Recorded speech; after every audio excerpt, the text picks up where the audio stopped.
किसान भाइयों, आज की वीडियो में हम जानने वाले हैं गेहूं के जो दाने हैं, दाने का वजन हम कैसे बढ़ा सकते हैं। कोई भी दाना हमारा पतला ना रहे, कोई भी दाना हमारा कमज़ोर ना रहे, इसके लिए हम क्या कर सकते हैं, कौन कौन से तरीके अपना सकते हैं, आज की वीडियो में हम यही जानने वाले हैं। अगर आपके गेहूं में बालियां निकल आई हैं तो भी आज की वीडियो आपके लिए खास होने वाली है। अगर नहीं निकली हैं, अभी बालियां एक दो ही निकल रही हैं, तो भी आप वीडियो पूरा देखिएगा। बहुत सारी जानकारी आज की वीडियो में आपको मिलने वाली है।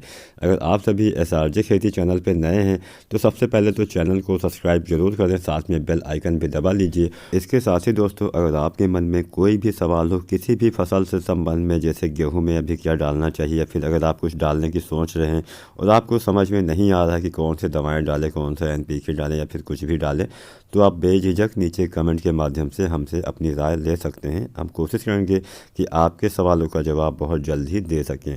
किसान भाइयों, इन सब खादों को डालने से पहले हमें कुछ सावधानियां भी बरतनी चाहिए। तो सबसे पहले हम जानेंगे सावधानियां हमें क्या क्या इस समय बरतनी चाहिए। उसके बाद में ऐसा तरीका क्या है जिससे हम दाने के जो वज़न है उसको बढ़ा सकते हैं, दाने को मोटा कर सकते हैं, दाने में चमक ला सकते हैं। इसके बारे में आपको बताने वाले हैं। सावधानियां बेहद ज़रूरी होती है। कई बार आप सभी लोग जल्दबाजी के चक्कर में पूरा वीडियो नहीं देखते हैं, आप लास्ट में चले जाते हैं। आप केवल ये जानने के लिए चले जाते हैं कि हमें कौन सी खाद डालनी है, लेकिन आप पूरी जानकारी अगर आप नहीं लेंगे तो हो सकता है वो खादें, वो दवाएं अच्छे से काम ना कर पाए। तो सबसे पहले हम जानते हैं कि कौन कौन सी सावधानियां बरतनी चाहिए। अभी किसान भाइयों, हाल के दिनों में क्या हो रहा है, बहुत ज़्यादा बारिश से हमारी फसल हर साल की अपेक्षा इस साल उतना अच्छी नहीं रह गई है। बहुत से किसान भाइयों को बहुत ज़्यादा नुकसान हो गया है, फसल में पीलापन भी नज़र आ रहा है, पौधे में कमजोरी नज़र आ रही है। तो उनको क्या करना चाहिए, सबसे पहले हम यही जान लेते हैं। किसान भाइयों, अगर आप सभी ऐसे क्षेत्र से हैं जहाँ पे हाल के दिनों में काफ़ी ज़्यादा बारिश हुई है, ओला भी गिरा यानी बर्फ़बारी भी हुई है, तो उससे भी नुकसान हुआ है, तो वैसे किसान भाइयों को सबसे पहले क्या करना है, सबसे पहले खेत से पानी को आपको निकाल देना है। कोई भी तरीका आप अपना लीजिए, चाहे पंप सेट लगा दीजिए या फिर नाली के माध्यम से। और अगर ये भी संभव ना हो तो अपने खेत के किसी किनारे पे एक बहुत गहरा गड्ढा बनवा लीजिए, चाहे JCB से आप बनवा सकते हैं या फिर फावड़े की मदद से भी खुदाई करवा सकते हैं। तो इससे क्या होगा, जो सारा पानी आपके खेत में जो भरा हुआ है वो एक साइड में चला जाएगा, जिससे आपकी पूरी फसल बर्बाद नहीं होगी, वो सही हो जाएगी।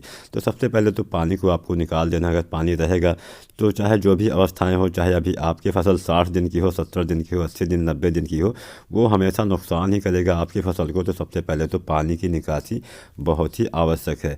दूसरा, यहाँ पे हम उन किसान भाइयों के बारे में भी बात करेंगे जहाँ पे बारिश बहुत कम हुई है, या फिर उनकी ऐसी मिट्टी में गेहूँ लगा हुआ है जहाँ पे बहुत जल्दी पानी सूख जाता है।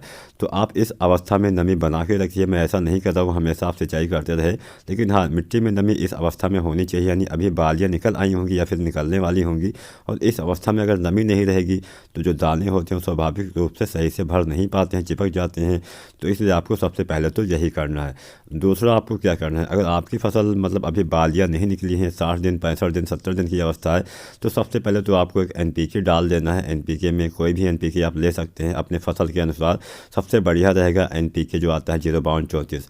तो अगर आपकी गेहूं में अभी बालियां नहीं निकली हैं, आप चाहते हैं कि भविष्य में बालियां निकले तो लंबी निकलें, अच्छी आएँ, और बालियों में जो दाने आए वो भी अच्छी आएँ, तो सबसे पहले आपको क्या करना है, दाने को वजन बढ़ाने के लिए यहीं से आपको काम करना स्टार्ट कर देना है। सबसे पहले आपको NPK डालना है, NPK 05234, या फिर आप कोई अन्य NPK भी डाल सकते हैं। लेकिन इस अवस्था में, जिसको हम गबोल अवस्था बोलते हैं, जब बालियां तने के अंदर आ जाती है, मान लीजिए आप में बालियां नहीं निकली है, फिर 2-4 बालियां ही निकली हैं, तो इस सबसे बेहतर काम करेगा NPK 05234।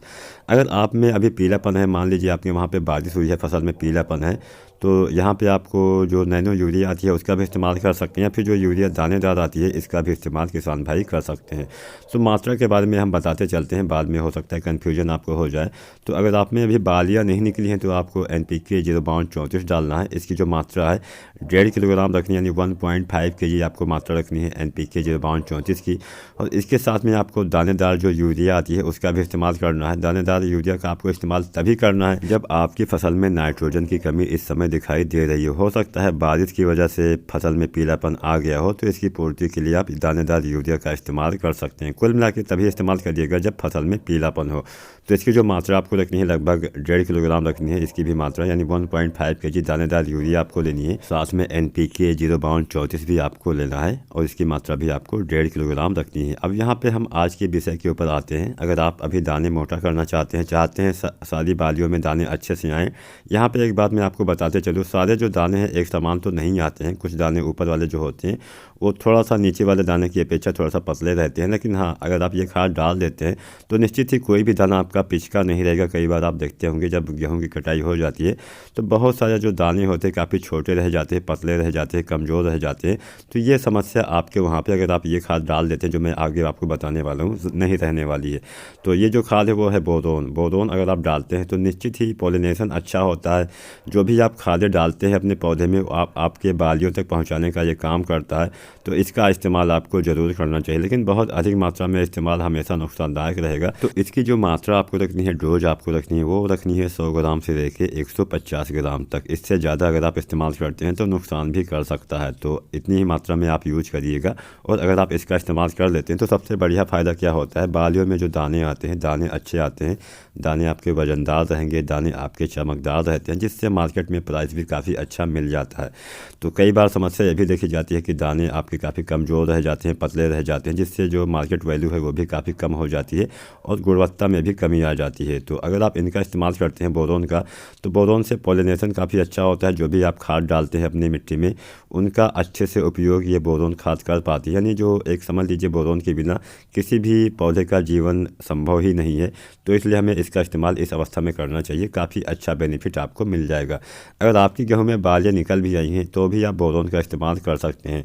बस फ्लावरिंग की स्टेज से पहले, अगर गेहूं की बालियों में फूल वाली कंडीशन नहीं आई है उससे पहले अगर आप इस्तेमाल करते हैं तो सारे दाने में पॉलिनेशन काफ़ी अच्छा होता है, परागण वाली प्रक्रिया काफ़ी अच्छी से होती है, जिससे आपके दाने में भराव भी काफ़ी अच्छा होता है। अच्छा सा बेनिफिट आपको मिल जाएगा, काफ़ी बढ़िया उत्पादन आपको मिल जाएगा। मान के चलिए अगर आप में बालियाँ निकल आई हैं तो आपको क्या करना है। यहाँ पे जो मैंने पहले 3 खादें बताई हैं, NPK और जो यूरिया बताई है और जो बोरोन बताया है, इनका इस्तेमाल बालियाँ निकलने से पहले भी आप कर सकते हैं। और अगर आप में बालियाँ निकल आई हैं तो आपको यूरिया और जो NPK 0.34 है इसका इस्तेमाल तब नहीं करना है। तब आपको इस्तेमाल करना है जो आता है NPK आता है, एक आता है 13-045। अगर नाइट्रोजन की कमी बालियाँ निकलने के बाद भी है तो आप NPK 13-045 का इस्तेमाल कर लीजिए। और अगर नाइट्रोजन की कमी बालियाँ निकलने के बाद नहीं दिख रही है आपको तो वहाँ पे आपको 0-050 का इस्तेमाल करना है। तो इसकी जो मात्रा आपको रखनी है बालियाँ निकलने के बाद वो भी आपको 1.5 किलोग्राम रखनी है प्रत्येक एकड़ के हिसाब से। और जो बोरोन की मात्रा आपको रखनी है बालियाँ निकलने के बाद वो भी आपको 100 ग्राम से लेके 150 ग्राम तक रखना है, इससे ज़्यादा नहीं रखना है। इतनी मात्रा ले लीजिए। उसके बाद में 150 से 160 लीटर पानी में घोल के आपको स्प्रे करना होता है। जो भी पानी लीजिएगा वो साफ़ सुथरा होना चाहिए, ऐसा नहीं कि कहीं से भी आप पानी भर लीजिए, साफ़ सुथरा पानी रहेगा। क्योंकि अगर आप इस समय मतलब गंदा पानी यूज़ करते हैं तो फंगस का अटैक भी इस समय हो सकता है। इस समय ठंड का मौसम भी चल रहा है, हो सकता है पीला रतुआ आपके वहाँ पे एक्टिव हो गया हो। तो इसकी मतलब इसका क्या समाधान है, इसके ऊपर हमने पहले से वीडियो बना दिया है। तो अगर आपको नहीं पता चल रहा है कि ये पीला रतुआ है या फिर नाइट्रोजन की कमी है तो आप हमारी वो वीडियो देख लीजिएगा। नीचे मैं लिंक देने की कोशिश करूँगा या फिर हमारे चैनल पर जाके भी देख सकते हैं। तो किसान भाइयों, अगर आज की वीडियो आपने पूरा देख लिया होगा तो निश्चित ही आप गेहूँ में अच्छी बालें ले पाएंगे, मोटी बालियाँ ले पाएंगे और एक अच्छा उत्पादन भी आप ले पाएंगे। अगर आपका कोई भी सवाल हो, सुझाव हो चैनल से संबंध में या फिर किसी भी फसल से संबंध में तो नीचे आप कमेंट के माध्यम से पूछ सकते हैं या फिर अपना कीमती राय भी हमें दे सकते हैं। चैनल पे बने रहने के लिए आपका बहुत बहुत धन्यवाद।